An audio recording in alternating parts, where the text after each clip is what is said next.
Allez, dans cette vidéo, on va faire deux tests de sol, assez empiriques, mais très très intéressants et très satisfaisants, plutôt que de faire une analyse en laboratoire qui peut être très chère. Là, ça nous donne de très bonnes premières indications. Premier instrument dont on a besoin, un bocal. Un bocal ou une bouteille assez longue. Moi, j'aime bien la bouteille parce qu'elle permet une lecture facile du résultat. On remplit la bouteille à la moitié de terre de notre jardin qu'on a prélevé à environ, ou de notre sol, de notre terrain, environ 10 cm sous la surface du sol, 5 à 10 cm, c'est bien. Ensuite, on va remplir cette bouteille d'eau, comme vous le voyez, jusqu'à presque la surface, jusque presque au bouchon. On va laisser un petit peu d'air tout de même, pour pouvoir un petit peu mélanger facilement cette bouteille. Donc voilà, on ferme, et puis on mélange énergiquement pendant environ 3 minutes.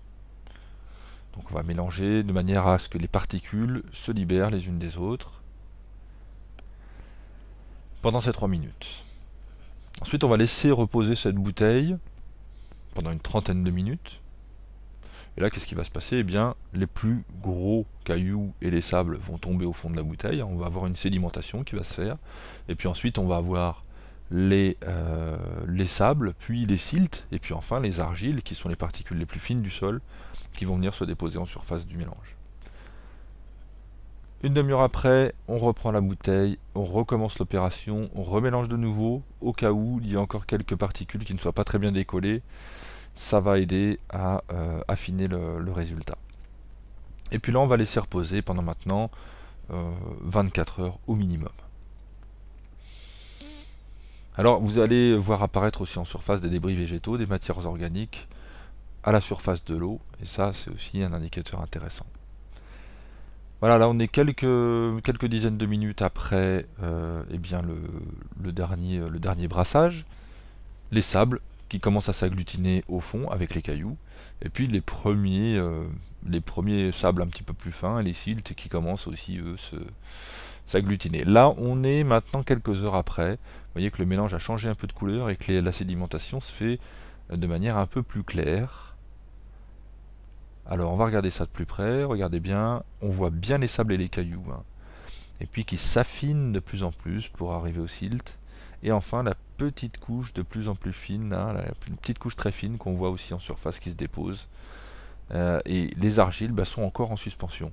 C'est comme ça qu'on arrive à voir la différence entre les siltes et les argiles, hein. Les argiles restent en suspension très longtemps, alors que les siltes, eux, tombent environ dans les dizaines de minutes qui suivent le dernier secouage. Et puis en surface, les matières organiques qui sont donc à la surface de l'eau.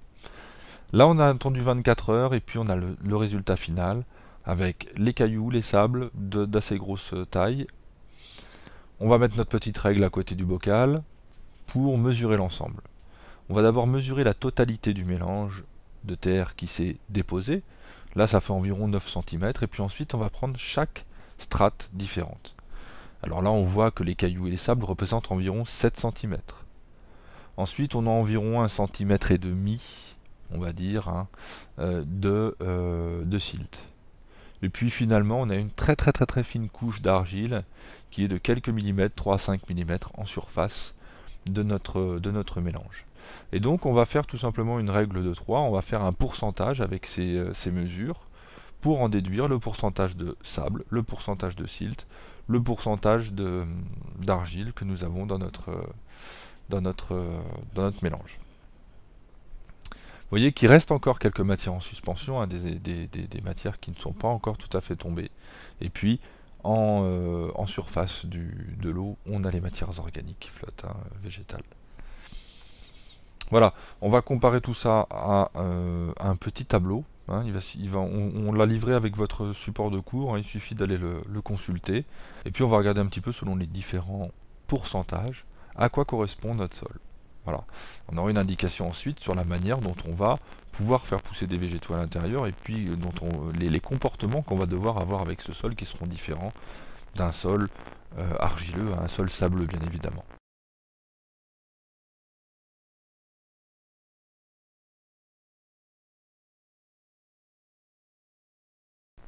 Alors là, on est sur notre tableau, justement, on voit trois axes, le pourcentage de sable, le pourcentage de limon ou de silt et le pourcentage d'argile. Et donc, ben nous, on était, en regardant un petit peu notre ratio, sur environ 70% de sable. Donc vous voyez l'axe des 70 en bas. On était environ sur 25% de limon. Donc il suffit de suivre, de descendre les 25, hein, l'axe des 20-25 de limon et de descendre pour croiser l'axe des 70 de sable et on se retrouve, alors pas sur le trait rouge, hein, le trait rouge c'est un autre exemple, mais on se retrouve plutôt dans la zone sableuse. Et puis enfin les 5% d'argile, eh bien, là on ne croise pas du tout les deux autres précédents axes, et vraiment on est dans la zone sableuse, hein. Notre sol est donc sableux, il va falloir qu'on adapte nos comportements en fonction de ce sol qui sera complètement différent des comportements qu'on aura dans un sol argileux. Donc ça c'est vraiment un point fondamental, apprendre à connaître son sol et apprendre du coup les stratégies qui vont aller avec lui. On sait que sur un sol sableux par exemple, on va avoir la possibilité de moins travailler le sol qu'un sol argileux. Voilà, là on essaye un autre type de test qui est intéressant aussi quand on n'a pas de bocal, hein, qui va nous permettre aussi de voir si notre sol est argileux ou non, hein. Alors là, on va regarder un petit peu ce petit échantillon qu'on a pris donc environ 5 à 10 cm sous terre, encore une fois, hein. On va faire un petit volcan au milieu, tout simplement, comme si on allait faire de la maçonnerie. Et puis on va y verser de l'eau. Voilà, comme ceci. Et puis on va ensuite mélanger, hein, mélanger l'eau et le test de sol, afin d'essayer de former une pâte relativement homogène, en enlevant les cailloux et puis en cassant un petit peu les différentes mottes qu'on peut y trouver. Alors une pâte un petit peu type pâte à modeler, ce qui fait que là on est un petit peu liquide, on est un petit peu trop liquide, hein, à mon goût, donc du coup on va ramener un petit peu de matière sèche pour venir obtenir le résultat pâte à modeler.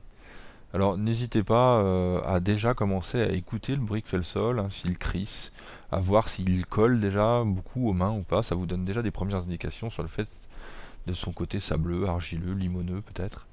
Donc voilà, là on rajoute un petit peu de matière sèche pour obtenir cette fameuse pâte.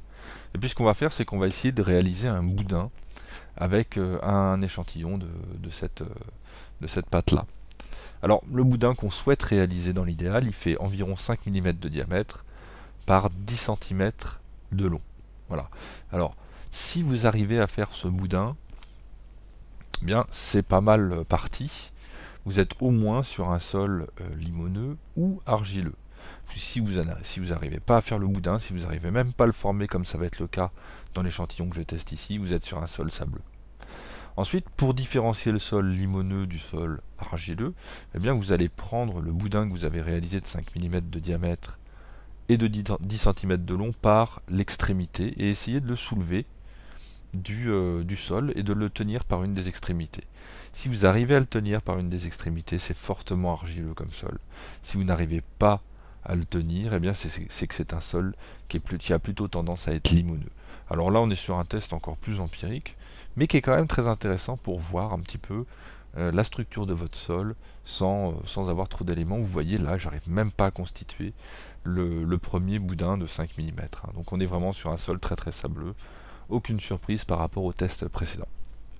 Et voilà, j'arrive même pas à tenir les différents bouts qui se disloquent complètement. Voilà un test supplémentaire pour vos sols qui vous permettront d'en savoir un peu plus sur eux et puis d'adapter vos comportements dans vos prochaines permacultures.